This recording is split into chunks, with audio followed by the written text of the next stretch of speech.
Good morning, everybody. My name is Michael Szyminski. Thank you, Dr. Ngadi, for the introduction. And I'll be talking today about dissolved oxygen and dissolved oxygen sensing. So dissolved oxygen is a measurement of the relative concentration of oxygen in water. And too much of it can be just as dangerous as too little of it. Now, too little of it we hear about pretty frequently, and that causes hypoxic conditions. And that can be caused by nutrient loading, excess nutrients, pollution, algal blooms, and in general you'll hear referred to with the term eutrophication. And that'll cause lack of oxygen, fish can't survive, other organisms can't survive, creates these little dead zones.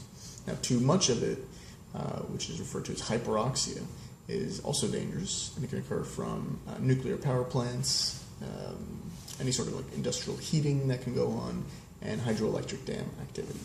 And that'll cause something akin to the bends, which is experienced by scuba divers who rise to the water profile too fast, and it's a gas decompression sickness. And the species that can be affected by this are basically any aquatic organism. So different organisms need different amounts of oxygen to survive.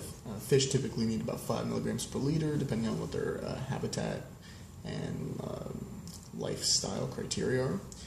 So bass and shad and all sorts of fish like that need quite a bit of oxygen. And then as you move down the profile, fish, organisms like worms only need about 1 milligram per liter to survive.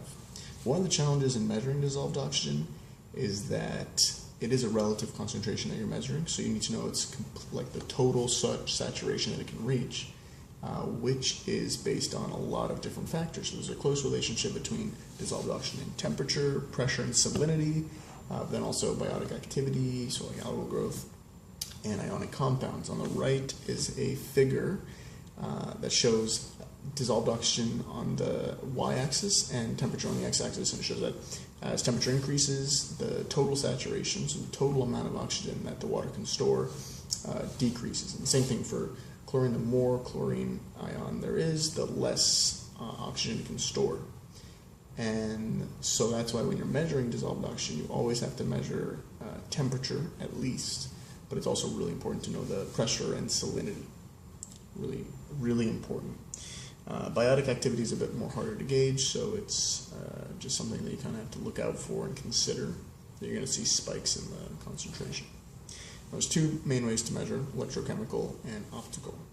Electrochemical is based on the redox reactions, and it works in an electrode, and there's two junctions. There's the cathode and the anode, and there's a selectively permeable membrane. So you put the device in the water, oxygen crosses the selectively permeable membrane, oxygen gets reduced at the cathode end, which means it's getting electrons to flow. Electrons are flowing from the anode to the cathode, which generates an electric potential, which you can measure, which comes out as a millivolt, which you can measure. And this is a good method, but there's a little bit of an improvement when you talk about optical. So the optical uses the phenomenon of photoluminescence, in which light is going to excite the electrons in the oxygen molecule, lift them to a higher orbital state, and then as the electron, in order to drop back to a relaxed state, it needs to emit light, which it does, seen in the bottom of the figure there. And so in a sensor, this is what it kind of looks like. So the sensor will emit two beams of light, one blue and one red. The red is unaffected by oxygen, and it's going to be the reference light. And there's a photodiode in the sensor. So blue light is emitted, and it hits a illuminating dye. And if there's no oxygen, then it just goes back to the photodiode with a known luminescent value, and that's it. But once oxygen, again, crosses a semi-permeable membrane, it'll get in the way of that blue light, and based on that emitted light, you can figure out how much oxygen there is, and the relationship is inversely proportional. So the more oxygen that crosses the diffuse membrane, the less light the photodiode is going to read. And that's why it's really important to have that red light as a standard. So thank you very much for listening. Thank you to my reviewers. Thank you to my supervisors. Thank you again to Dr. Ngadi. Thank you all for attending and listening. If you have any questions, please let me know.